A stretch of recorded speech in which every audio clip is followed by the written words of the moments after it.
मंच पर विराजमान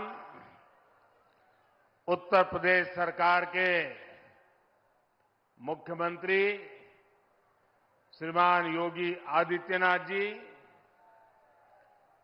केंद्रीय मंत्रिमंडल के मेरे सहयोगी महेंद्र नाथ पांडे जी, उप मुख्यमंत्री श्रीमान ब्रजेश पाठक जी, बनास डेयरी के चेयरमैन शंकर भाई चौधरी, भारतीय जनता पार्टी के प्रदेश अध्यक्ष श्रीमान भूपेंद्र चौधरी जी, राज्य के अन्य मंत्रीगण, जनप्रतिनिधिगण और काशी के मेरे परिवार से आए भाई और बहनों, काशी के धरती पर आज एक बार फिर आप लोगन के बीच आवे का मौका मिलल है। जब तक बनारस नहीं आई तब तक हमार मन नहीं मानेला।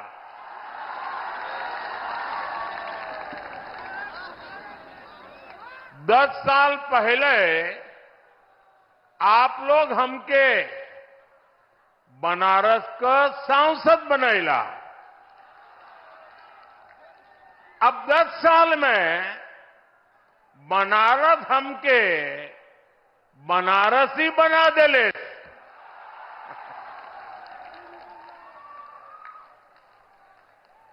भाई और बहनों, आप सभी इतनी बड़ी संख्या में आए हैं, हमें आशीर्वाद दे रहे हैं। ये दृश्य हमें गदगद कर देता है।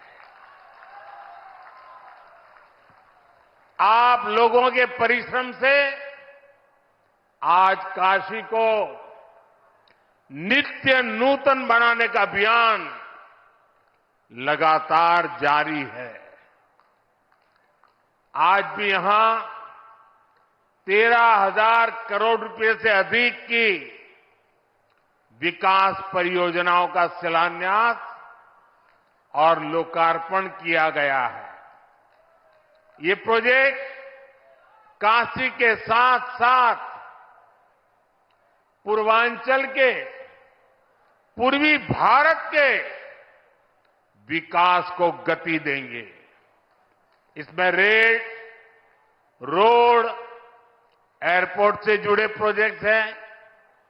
इसमें पशुपालन, उद्योग, स्पोर्ट्स, कौशल विकास, इससे जुड़े कई प्रोजेक्ट हैं। इसमें स्वास्थ्य, स्वच्छता, आध्यात्म, पर्यटन, एलपीजी गैस, अनेक क्षेत्रों से जुड़े अनेक विध काम हैं। इससे बनारस समेत पूरे पूर्वांचल के लिए नौकरी के बहुत सारे नए अवसर बनेंगे। आज संत रविदास जी की जन्मस्थली से जुड़े अनेक प्रोजेक्ट्स का भी यहां से लोकार्पण हुआ है। मैं इन सारी परियोजनाओं के लिए आप सभी को बहुत बहुत बधाई देता हूं। साथियों, काशी और पूर्वांचल में कुछ भी अच्छा होता है तो मुझे आनंद होना बहुत स्वाभाविक है। आज बड़ी संख्या में मेरे नौजवान साथी भी आए हैं। कल रात को मैं सड़क के रास्ते बाबतपुर से बीएलडब्ल्यू गेस्ट हाउस आया हूं। कुछ महीने पहले जब मैं बनारस आया था तो फुलवरिया फ्लाईओवर का लोकार्पण करके गया था।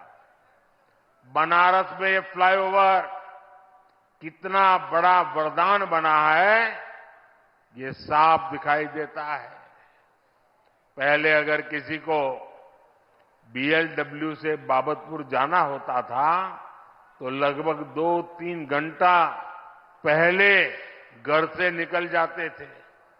पहले मंडुवाड़ी पर जाम, फिर महमूदगंज पर जाम, कैंट पर जाम, चौका घाट पर जाम, नदेसर पर जाम, यानी जितना समय फ्लाइट से दिल्ली जाने में नहीं लगता था, उससे ज्यादा फ्लाइट पकड़ने में लग जाता था। लेकिन एक फ्लाईओवर ने ये समय आधा कर दिया है। और कल रात को मैं खास वहां जाकर के हर चीज को देख के आया हूं, उसकी व्यवस्था को समझ करके आया हूं। पैदल चल करके जाकर के रात देर गया था। ऐसे ही बीते 10 साल में बनारस के विकास की स्पीड भी कई गुना बढ़ी है। अभी थोड़ी देर पहले यहां सीगरा स्टेडियम के पहले चरण के काम का लोकार्पण भी किया गया है। बनारस के युवा खिलाड़ियों के लिए आधुनिक शूटिंग रेंज का भी लोकार्पण किया गया है। इनसे बनारस और इस क्षेत्र के युवा खिलाड़ियों को बहुत मदद मिलेगी। साथियों, यहां आने से पहले मैं बनास डेयरी के प्लांट में गया था। वहां मेरी अनेक पशुपालक बहनों से बातचीत करने का मुझे मौका मिला। किसान परिवारों की इन बहनों को 2-3 साल पहले हमने स्वदेशी नस्ल की गिर गाय दी थी। मकसद ये था कि पूर्वांचल में बेहतर नस्ली स्वदेशी गायों को लेकर जानकारी और बढ़े, किसान को, पशुपालकों को इससे फायदा हो। मुझे बताया गया है कि आज यहां गिर गायों की संख्या लगभग 350 के करीब तक पहुंच चुकी है। संवाद के दौरान हमारी बहनों ने मुझे ये भी बताया कि पहले जहां सामान्य गाय से 5 लीटर दूध मिलता था, अब गिर गाय 15 लीटर तक दूध देती है। मुझे ये भी बताया गया, एक परिवार में तो ऐसा संभाला है कि एक गाय तो 20 लीटर तक दूध देने लग गई है। इससे इन बहनों को हर महीने हजारों रुपयों की अतिरिक्त कमाई हो रही है। इसके कारण हमारी ये बहनें, वे भी लखपति दीदी भी बन रही है। और ये स्वयं सहायता समूह से जुड़ी देश की 10 करोड़ बहनों के लिए बहुत बड़ी प्रेरणा है। साथियों, बनास डेयरी प्लांट का शिलान्यास मैंने 2 वर्ष पहले किया था।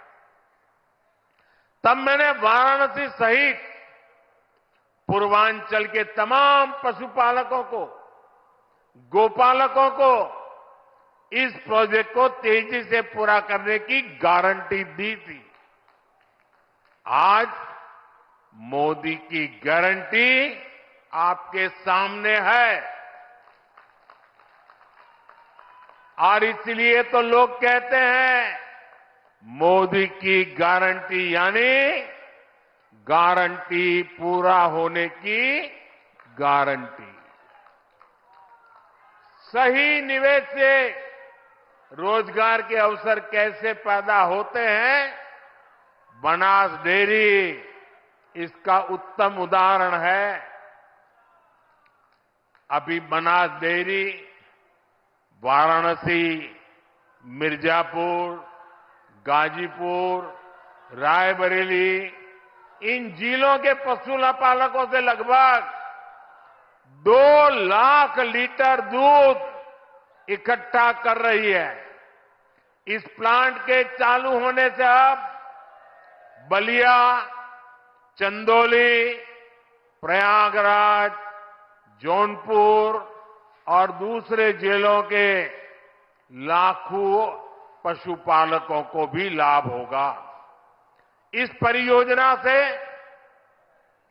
वाराणसी, जौनपुर, चंदौली, गाजीपुर, आजमगढ़ जिलों के 1000 से ज्यादा गांवों में दुग्ध मंडियां बनेगी।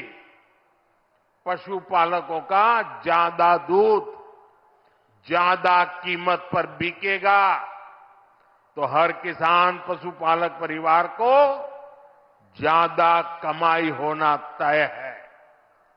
ये प्लांट किसानों, पशुपालकों को बेहतर पशुओं की नस्ल और बेहतर चारे को लेकर भी जागरूक करेगा, प्रशिक्षित करेगा। साथियों, इतना ही नहीं, ये बनास काशी संकुल रोजगार के भी हजारों नए अवसर बनाएगा, अलग अलग कामों में रोजगार बनाएगा।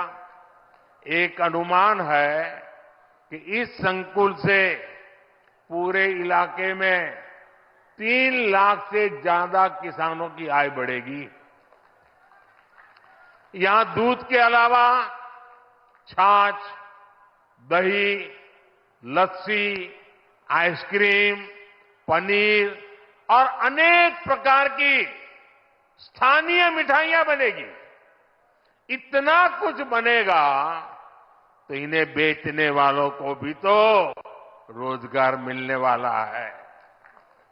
यह प्लांट बनारस की प्रसिद्ध मिठाइयों को देश के कोने कोने तक पहुंचाने में बहुत बड़ी भूमिका निभाएगा। दूध के ट्रांसपोर्टेशन से जुड़े कारोबार में भी अनेक लोगों को रोजगार मिलेगा। इससे पशु आहार से जुड़े दुकानदार, स्थानीय वितरकों का भी दायरा बढ़ेगा। इसमें भी अनेक रोजगार बनेंगे। साथियों, इन प्रयासों के बीच मेरा बनास डेयरी के कामकाज से जुड़े वरिष्ठ साथियों से भी एक आग्रह है।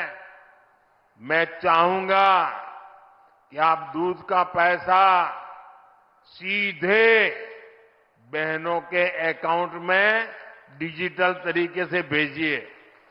किसी पुरुष के हाथ में पैसे मत देना। मेरा अनुभव है, इसके बहुत ही शानदार परिणाम आते हैं। पशुपालन तो एक ऐसा सेक्टर है जिसमें सबसे अधिक हमारी बहनें जुड़ी हैं। ये बहनों को आत्मनिर्भर बनाने का बहुत बड़ा माध्यम है। पशुपालन छोटे किसानों और भूमिहीन परिवारों का भी बहुत बड़ा सहारा है। इसलिए डबल इंजन सरकार पशुपालन और डेयरी सेक्टर को इतना बढ़ावा दे रही है। साथियों, हमारी सरकार अन्नदाता को ऊर्जादाता बनाने के साथ ही अब अन्नदाता को उर्वरक दाता बनाने पर भी काम कर रही है। उर्वरक दाता बने। हम पशुपालकों को दूध के अलावा गोबर से भी कमाई के अवसर दे रहे हैं। हमारे जो ये डेयरी प्लांट हैं, इनमें गोबर से बायो सीएनजी बने और इस प्रक्रिया में जो जैविक खाद है वो कम दाम पर किसानों को मिले, इस पर काम हो रहा है। इससे प्राकृतिक खेती को और बल मिलेगा। गंगा जी के किनारे प्राकृतिक खेती करने का चलन वैसे भी अब बढ़ रहा है। आज गोवर्धन योजना के तहत गोबर हो, दूसरा कचरा हो, उससे बायोगैस, बायो सीएनजी बनाई जा रही है। इससे साफ सफाई भी रहती है और कचरे का पैसा भी मिलता है। साथियों, ये हमारे काशी तो कचरे से कंचन बनाने के मामले भी है, एक मॉडल के रूप में देश के सामने आ रही है। आज ऐसे एक और प्लांट का लोकार्पण यहां हुआ है। ये प्लांट प्रतिदिन शहर से निकलने वाले 600 टन कचरे को 200 टन चारकोल में बदलेगा। सोचिए, यही कचरा अगर कहीं किसी मैदान में फेंकते रहते तो कूड़े का कितना बड़ा पहाड़ बन जाता। काशी में सीवेज की व्यवस्था को बेहतर बनाने के लिए अनेक काम हुए हैं। साथियों, किसान और पशुपालक हमेशा से भाजपा सरकार की सबसे बड़ी प्राथमिकता रहे हैं। 2 दिन पहले ही सरकार ने गन्ने के न्यूनतम मूल्य को बढ़ाकर 340 रुपये प्रति क्विंटल कर दिया है। पशुपालकों के हित को ध्यान में रखते हुए पशुधन बीमा कार्यक्रम को भी और आसान किया गया है। आप पूर्वांचल का उस समय याद करा, गन्ना के भुगतान के लिए पहले वाला सरकार कितना मिन्नत करवाते रहे, लेकिन अब ये भाजपा की सरकार है। किसानों के बकाये का भुगतान तो हो ही रहा है, फसलों के दाम भी बढ़ाए जा रहे हैं। भाइयों और बहनों, विकसित भारत का निर्माण आत्मनिर्भर भारत के बल पर होगा। अपनी जरूरत का हर सामान बाहर से आयात करने से विकसित भारत नहीं बन सकता। पहले की सरकार और हमारी सरकार की सोच में यही बड़ा अंतर है। आत्मनिर्भर भारत तभी होगा जब देश की हर छोटी छोटी शक्ति को जगाया जाए, जब छोटे किसानों, पशुपालकों, कारीगरों, शिल्पकारों, लघु उद्यमियों को मदद दी जाए। इसलिए मैं लोकल के लिए वोकल रहता ही हूं, और मैं जब वोकल फॉर लोकल कहता हूं तो ये उन बुनकरों, उन छोटे उद्यमियों का प्रचार है जो लाखों रुपए खर्च करके अखबारों और टीवी पर विज्ञापन नहीं दे सकते। स्थानीय उत्पाद बनाने वाले ऐसे हर साथी का प्रचार मोदी खुद करता है। देश के हर छोटे किसान, हर छोटे उद्यमी का एम्बेसडर आज मोदी है। जब मैं खादी खरीदो, खादी पहनो का आग्रह करता हूं तो गांव गांव में खादी से जुड़ी बहनें, दलित, पिछड़े, उनके श्रम को बाजार से जोड़ता हूं। जब मैं देश में बने खिलौने खरीदने की बात करता हूं तो इससे पीढ़ियों से खिलौने बनाने वाले परिवारों का जीवन सुधरता है। जब मैं मेक इन इंडिया कहता हूं तो मैं इन छोटे और कुटीर उद्योगों पर, हमारे एमएसएमई के सामर्थ्य को नई बुलंदी देने का प्रयास करता हूं। जब मैं देखो अपना देश कहता हूं तो मैं अपने ही देश में टूरिज्म को बढ़ावा देता हूं। इससे स्थानीय लोगों का रोजगार, स्वरोजगार कैसे बढ़ता है, ये हम काशी में अनुभव कर रहे हैं। जब से विश्वनाथ धाम का पुनर्निर्माण हुआ है, तब से करीब करीब 12 करोड़ से अधिक लोग काशी आ चुके हैं। इससे यहां के दुकानदार, ढाबे वाले, रेहड़ी ठेले वाले, रिक्शे वाले, फूल वाले, नाव वाले, सबका रोजगार बढ़ा है। आज तो एक और नई शुरुआत हुई है। आज काशी और अयोध्या के लिए छोटे छोटे इलेक्ट्रिक जहाज की योजना शुरू हुई है। इससे काशी और अयोध्या आने वाले श्रद्धालुओं का अनुभव और भी बेहतर होने वाला है। भाइयों और बहनों, दशक के परिवारवाद, भ्रष्टाचार और तुष्टीकरण ने यूपी को विकास में पीछे रखा। पहले की सरकारों ने यूपी को बीमारू राज्य बनाया, यहां के नौजवानों से उनका भविष्य छीना। लेकिन आज जब यूपी बदल रहा है, जब यूपी के नौजवान अपना नया भविष्य लिख रहे हैं, तब ये परिवारवादी क्या कर रहे हैं? मैं तो इनकी बातें सुनकर हैरान हूं। कांग्रेस के शाही परिवार के युवराज का कहना है, और चौंक जाएंगे आप, कांग्रेस के युवराज परिवार ने क्या कहा? वो कह रहे हैं, और काशी की धरती पर आके कह रहे हैं, काशी के नौजवान, यूपी के नौजवान नशेड़ी है। ये कैसी भाषा है भाई? मोदी को गाली देते देते तो इन्होंने 2 दशक बिता लिए, लेकिन अब ईश्वर रूपी जनता जनार्दन पर, यूपी के नौजवानों पर ही ये लोग अपनी फ्रस्ट्रेशन निकाल रहे हैं। जिनके अपने होश ठिकाने नहीं है, वो यूपी के मेरे काशी के बच्चों को नशेड़ी कह रहे हैं। अरे गौर परिवारवादियों, काशी का, यूपी का नौजवान तो विकसित यूपी बनाने में जुटा है, अपना समृद्ध भविष्य लिखने के लिए परिश्रम की पराकाष्ठा कर रहा है। इंडी गठबंधन द्वारा यूपी के नौजवानों का अपमान कोई नहीं भूलेगा। साथियों, गौर परिवारवादियों की यही असलियत होती है। परिवारवादी युवा हमेशा परिवारवादी युवा शक्ति से डरते हैं, युवा टैलेंट से डरते हैं। उनको लगता है कि सामान्य युवा को अवसर मिला तो वो हर जगह चुनौती देगा। इनको वही लोग पसंद आते हैं जो उनकी दिन रात जय जयकार करते रहें।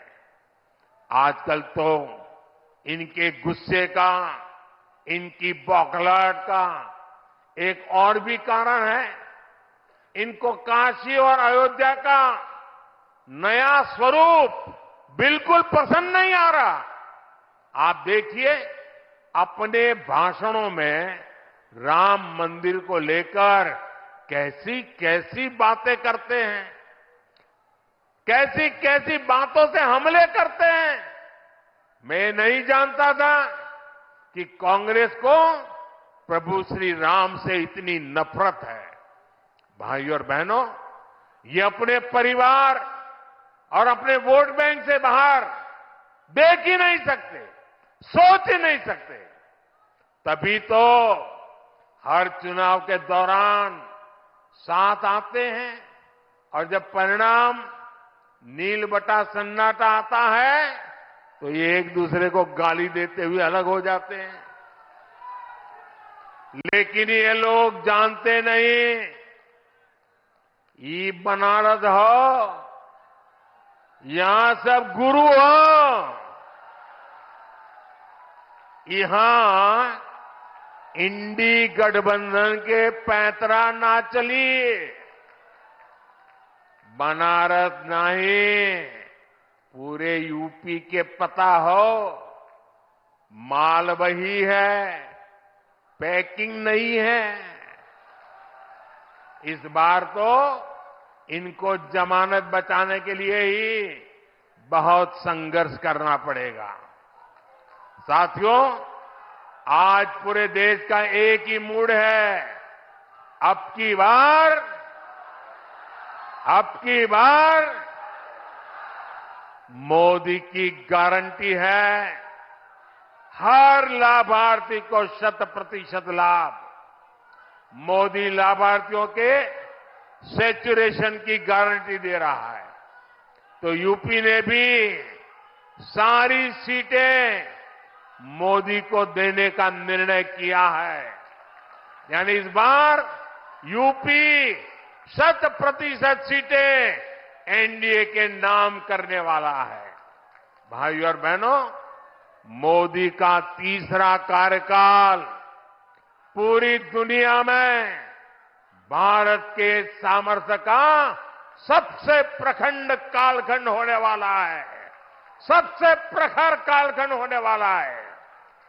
इसमें भारत का आर्थिक, सामाजिक, सामरिक, सांस्कृतिक हर क्षेत्र नई बुलंदी पर होगा। बीते 10 वर्षों में भारत 11वें नंबर से ऊपर उठकर 5वें नंबर की आर्थिक ताकत बना। आने वाले 5 वर्षों में भारत दुनिया की तीसरी सबसे बड़ी आर्थिक महाशक्ति बनेगा। बीते 10 वर्षों में आप देश में देख रहे हैं कि सब कुछ डिजिटल हो गया है। आज आप चारों तरफ 4 लेन, 6 लेन, 8 लेन की चौड़ी चौड़ी सड़कें देख रहे हैं। रेलवे स्टेशनों को आधुनिक होते देख रहे हैं। वंदे भारत, अमृत भारत, नमो भारत ऐसी तेज और आधुनिक ट्रेनें चलती देख रहे हैं। और यही तो नया भारत है। आने वाले 5 वर्षों में ऐसे विकास कार्यों में और तेजी होने वाली है। देश का कायाकल्प होने वाला है।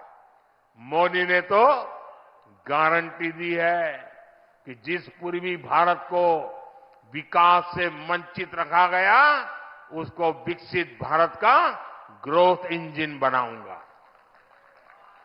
वाराणसी से औरंगाबाद के 6 लेन हाईवे का पहला फेज पूरा हुआ है। आने वाले 5 वर्ष में यह पूरा होगा तो यूपी और बिहार को बहुत फायदा होगा। वाराणसी, रांची, कोलकाता एक्सप्रेसवे, इससे बिहार, झारखंड और पश्चिम बंगाल की दूरी और सिमटने वाली है। भविष्य में बनारस से कोलकाता के सफर का समय करीब करीब आधा होने जा रहा है। साथियों, आने वाले 5 वर्षों में यूपी के काशी के विकास में भी नए आयाम जुड़ेंगे। तब काशी रोपवे जैसे आधुनिक यातायात में सफर करेगी। एयरपोर्ट की क्षमता कई गुना अधिक होगी। काशी यूपी नहीं, देश की भी एक महत्वपूर्ण खेल नगरी बनेगी। For more such videos, subscribe to the NewsX YouTube channel, hit the bell icon.